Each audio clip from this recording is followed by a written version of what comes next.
สวัสดีครับพี่น้องเบิร์ดสุภูสุคนเนาะมื้อนี้เบายอดก็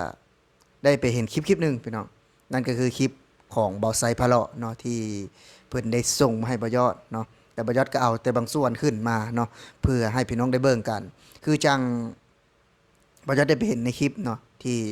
เป็นการซ่อมรถพี่น้องแล้วก็การเล่าเรื่องของเพิ่นเนาะกับสร้างซ่อมรถเพราะว่าคือจังเบายอดได้เห็นนะ ค่ายของไทยมากเนาะเป็นเนาะเพิ่นจะก๊อปแบบว่าก๊อปเกรดเอเลยเนาะคือจีนนี่จะชอบก๊อปถ้าหากว่ายี่ห้อใดขายดีแม่นเพิ่นก๊อปเลยเนาะซึ่งว่าในคลิปนี้ก็บ่ยอดจะให้ทุกคนเนาะไปเบิ่งกันว่าจะประมาณใดว่าจะคือของไทยบ่เนาะเพราะว่าส่วนหลายคือคนลาวก็นิยมชมชอบนะสินค้าที่นำเข้าจากประเทศไทยก็จะมีบางคนที่ใช้เผลอใช้ในสินค้าจีนเนาะอย่างเคสนี้ก็ซื้อมาบ่พอเท่าใดปีพี่น้องก็ สภาพก็เบิ่งบ่ได้เลยเนาะก็ได้เอามาซ่อมเสียเงินหลายเนาะเดี๋ยวประยศจะพาทุกคนเนาะไปชมคลิปกันก่อนเก่ามื้อนี้เนาะมื้อนี้บ่ใส่สิมารีวิว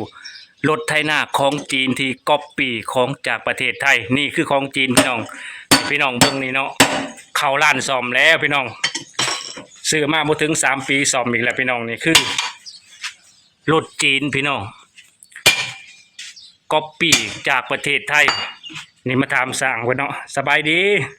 เจ้าสบายดีอ้าวอยากถามสร้างนี่รถนี่ก๊อปปี้ของจีนบ่นี่แมนฟ้าโตนี่บ่แม่นของไทยบ่นี่ มันก็บ่แม่นของไทยแหละมันของจีนมันก็ปีมาอันนี้หั่นแม่นบ่นี่พี่น้องนี่ก๊อปปี้พี่น้องรถจีนนี่คือทำเหมือนของไทยคืออาที่แต่บ่เหมือนอาที่พี่น้องเมืองในสีก็ตกเสามองอยู่คือเพียงสีพี่น้องทำเหมือนทุกอย่างแต่คุณภาพของรถบ่ได้พี่น้อง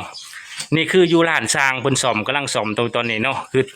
ทั้งเบ้าตุนเพิ่นกำลังซ่อมนี่คือรถจีนที่ก๊อปปี้จากไทยตัวของหยังนี่รุ่นแบบอาที่อาที่เนาะแมนอาที่มึงในพี่น้องจักรกับเครื่องกับบ่คือกันซึมน้ำมันเต็มเบิดพี่น้องอันนี้หั่นหากะข้าวหั่นซ้อมแต่ว่าบ่ทันได้ล้างได้ย่างให้เพิ่นแม่นบ่เห็นมันติดต้มติดโคนแบบนี้ก็ยังบ่ทันได้เฮ็ดดีแต่ว่าเอามาที่เจ้าเห็นนี่คุณภาพของจีนกับไทยนี่มันแตกต่างกันบ่มันก็แตกต่างกันที่เจ้าเป็นสร้างใช่นะข่อยถามนี่นะแตกต่างกันหลายแตกต่างกันหลายบ่แม่นคุณภาพมันยังก็บ่คือกันบ่คือแล้วเอาเครื่องภายในของมันนี่ที่เจ้าซ่อมมาเนี่ยก็บ่คือของไทยบ่มันก็บ่คือแหละคนละแบบบ่มันก็คือกันแต่คุณภาพมันบ่คือกันโอ้พี่น้องนี่คือจากปากสร้างเองเนาะเพิ่นที่เพิ่นซ่อมของจีนตัวนี้คือรถไถนาพี่น้องที่ก๊อปปี้อยากให้เหมือนของไทยอยากให้คนลาวนิยมใช้ของไทยแต่คนลาวตอนนั้นเพิ่นบ่มีเงินเพียงพอสำหรับซื้อของไทยเพิ่นก็เลยซื้อของจีนมาเนาะแต่คุณภาพสุดท้ายก็ได้มาซ่อมอยู่ดีเนาะแม่นบ่ว่าตุนแม่นนี่เบิ่งเอารอบๆคือพี่น้องนี่เลียนแบบก๊อปปี้ทุกอย่างแต่คุณภาพบ่ได้พี่น้องเนี่ยณปัจจุบันนี่คนลาวก็เจ้าบ่ได้งูคือสมัยก่อนแหละพี่น้องเนาะแพงปานใดเพิ่นก็เอาของไทยแหละพี่น้องนี่เพราะว่าของจีนนี่ซื้อมาก็บ่คุ้มปี2 ปี3 ปีก็คือมาซ่อมเบิ่งกะสีก็ฮู้พี่น้องสีรถนี่แป๊บเดียวก็สีตายเบิดเลยแต่ของไทยนี่โอ้10 ปียังแดงอ่องต้องอยู่อันนี้คือเล่นแบบอาที่นี่คือเรียนแบบอาที่บ่ตุนอ๋ออยากทำให้ก๊อปปี้ให้เหมือนทุกอย่างเนาะเบิ่งในพี่น้องเนาะแต่ว่าคุณภาพก็คือสู่ของไทยบ่ได้เลยเนาะนี่คือปากจากสร้างพี่น้องขนาดสร้างเพิ่นก็สู่ของไทยบ่ได้ก็สมมุติว่าให้เจ้าไปซื้อนี่เจ้าสิซื้อบ่ของจีนซุมื้อนี่นี่บ่แม่นท่านว่าซุมื้อนี่เขาก็สิซื้อของไทยและอาที่ของไทยเลยบ่หลังจากที่เบิ่งคลิปไปเนาะพี่น้องเนาะประมาณหนึ่งบ่ยอดบ่ได้เอามาเต็มนะคลิปเบาไซเนาะก็ถือว่าเบิ่งคลิปไปประมาณหนึ่งทุกคนก็แบบว่าแนมเบิ่งว่าโอ้คล้ายๆของไทยเนาะแต่คือบ่ยอดคิดว่าคนลาวก็น่าจะลาบแล้วเนาะน่าจะลาบแล้วเนาะแต่บางคนที่ยังคิดบ่ทันก็อาจจะยังมีอยู่เนาะที่คิดบ่ทันหัวของจีนพี่น้องคือจีนนี่ผู้ใดเฮ็ดนี่เพิ่นก็จะก๊อปปี้เลยเด้อย่างเคสนี้คือกันพี่น้องคือของไทยนี่คนลาวนิยมใช้เนาะ เพิ่นก็ก๊อปปี้เนาะเพิ่นก็ก๊อปปี้และราคาถูกเนาะซื้ออยู่ไทยอยู่ที่ประมาณ 4-5 หมื่นเนาะเพิ่นเนาะไอ้เฉพาะหัวเนาะ40,000 30,000 40,000ประมาณนี้ แต่ว่าจีนเนี่ยพี่น้องก็อยู่ที่ประมาณ 20,000เนาะซึ่งว่าแตกต่างกันนะราคาเนี่ยพี่น้องแต่ว่าการใช้นี่แน่นอนมันก็บ่สู้ของไทยแน่นอนเนาะแต่ว่าบางคนเพิ่นบ่มีเงินก็จำเป็นต้องได้ซื้ออะพี่น้องเนาะเพราะว่าคล้ายๆกันและบางคนก็บ่ฮู้เลยเนาะบ่ฮู้ซ้ำว่าเจ้าของซื้อของจีนเนาะพี่น้องเนาะบางคนก็บ่ฮู้ด้วยซ้ำคนอยู่บ้านนอกนะแต่ก็ตกเป็นเหยื่อของคนจีนซึ่งว่าก๊อปปี้นี่คล้ายๆกันมากคืออย่างโหลดเว็บเนาะโหลดเว็บร้อยนี่นะพี่น้องเว็บร้อยแบบว่าเว็บไอนี่เนาะ110นี่ก็อยู่ลาวนี่กับมีหลายเนาะมีหลายที่คล้ายๆเนาะแต่ว่าถามว่าชื่อนะก็จะบ่แม่นได้พี่น้องเนาะชื่อมันก็จะเป็นชื่อของจีนนั่นแหละเนาะที่แต่ว่าเป็นก๊อปเป็นลักษณะเป็นทรงนี่คล้ายๆกันเลยเนาะเพิ่นจะก๊อปปี้ออกมาเหมือนเป๊ะเลยเนาะแต่เรื่องคุณภาพนี่ก็บ่คือของไทยเนาะบ่คือของไทยและเป็นหยังคนลาวคือใช้มันทื่อพี่น้องเนาะมันทื่อบางคนเพิ่นก็ใช้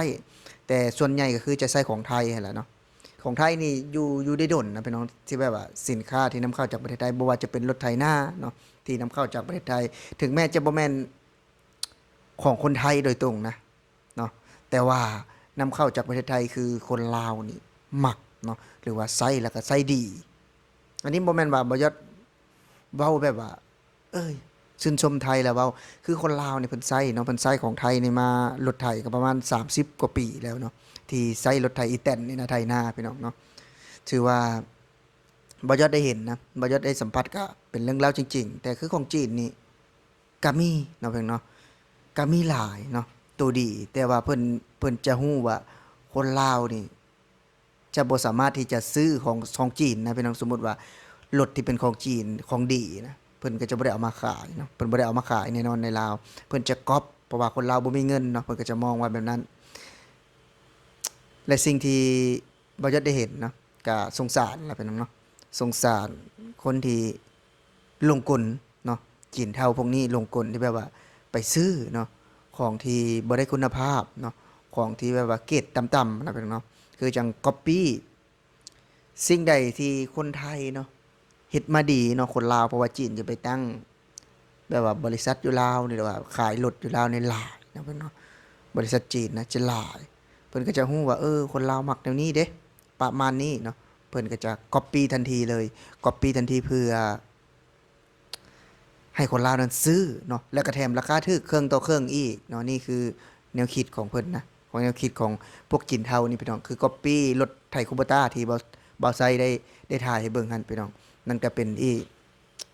หนึ่งเรื่องราวนะที่บ่ยอดได้เห็นเนาะอยู่ในบ้านบ่ยอดตอนนี้คือระบาดแฮงคือก๊อปปี้รถก๊อปปี้เนาะรถจีนคืออย่างเรียบร้อยก็คือขนาดเนาะ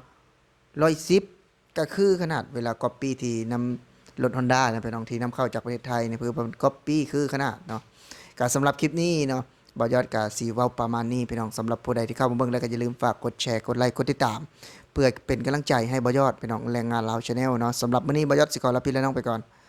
สวัสดีครับ